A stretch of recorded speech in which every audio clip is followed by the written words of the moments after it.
Kitab Rut. Pada zaman para hakim memerintah, ada kelaparan di tanah Israel.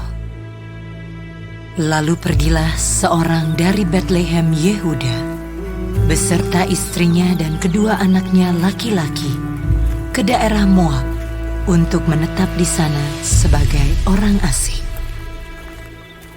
Nama orang itu ialah Elimelek, nama istrinya Naomi, dan nama kedua anaknya Mahlon dan Kilion. Semuanya orang-orang Efrata dari Betlehem Yehuda. Dan setelah sampai ke daerah Moab, diamlah mereka di sana. Kemudian matilah Elimelek, suami Naomi, sehingga perempuan itu tertinggal dengan kedua anaknya. Keduanya mengambil perempuan Moab.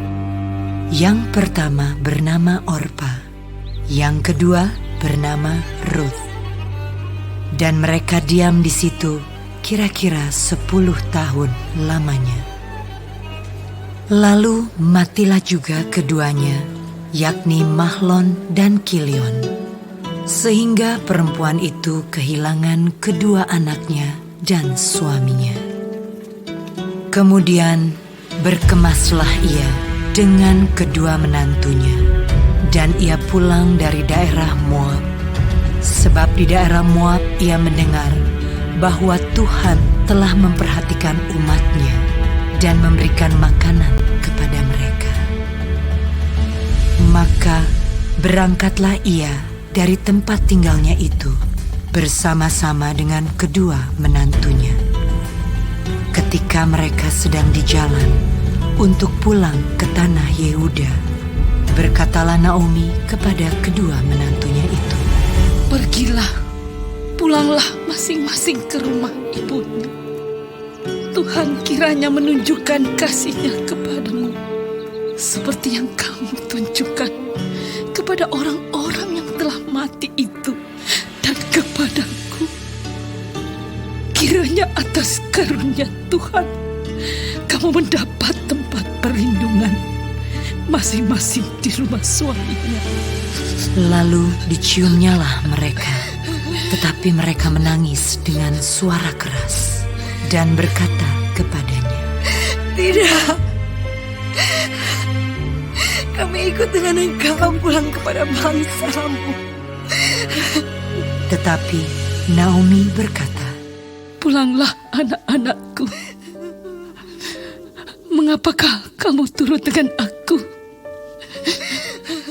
Bukankah tidak akan ada lagi anak laki-laki yang kulahirkan untuk dijadikan suamimu nanti? Pulanglah anak-anakku, pergilah, sebab sudah terlalu tua aku untuk bersuami. Seandainya pikirku ada harapan bagiku, dan sekalipun malam ini aku bersuami, bahkan sekalipun aku masih melahirkan anak laki-laki, masakan kamu menanti sampai mereka dewasa? Masakan karena itu kamu harus menahan diri dan tidak bersuami? Janganlah kiranya demikian, anak-anakku. Bukankah jauh lebih pahit yang aku alami daripada kamu? Sebab tangan Tuhan teracung terhadap aku." menangis pula mereka dengan suara keras. Lalu Orpa mencium mertuanya itu minta diri, tetapi Rut tetap berpaut padanya. Berkatalah Naomi, "Telah pulang iparmu kepada bangsanya dan kepada para allahnya. Pulanglah mengikuti iparmu itu." Tetapi kata Rut, "Janganlah aku meninggalkan engkau dan pulang dengan tidak mengikuti engkau. Sebab kemana engkau pergi, ke situ jugalah aku pergi. Dan di mana engkau bermalam, Di situ jugalah aku bermalam. Bangsamu lah bangsaku, dan Allahmu lah Allahku.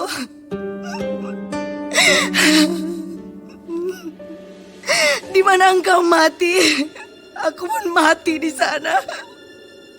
Dan di sanalah aku dikuburkan. Beginilah kiranya Tuhan menghukum aku. Bahkan lebih lagi daripada itu, jikalau sesuatu apapun memisahkan aku dari engkau selain daripada mau. Ketika Naomi melihat bahwa Ruth berkeras untuk ikut bersama-sama dengan dia, berhentilah ia berkata-kata kepadanya. Dan berjalanlah keduanya sampai mereka tiba di Betlehem. Ketika mereka masuk ke Betlehem, gemparlah seluruh kota itu karena mereka. Dan perempuan-perempuan berkata, Naomi kah itu? tetapi ia berkata kepada mereka, Janganlah sebutkan aku Naomi, sebutkanlah aku Mara. Sebab yang Maha Kuasa telah melakukan banyak yang pahit kepadaku. Dengan tangan yang penuh aku pergi, tetapi dengan tangan yang kosong Tuhan memulangkan aku. Mengapakah kamu menyebutkan aku Naomi? Karena Tuhan telah naik saksi menentang aku, dan yang Maha Kuasa telah mendatangkan malapetaka kepadaku. Demikianlah Naomi pulang bersama-sama dengan Ruth, perempuan Moab itu, menantunya, yang turut pulang dari daerah Moab. Dan sampailah mereka ke Betlehem pada permulaan musim menuai jelai.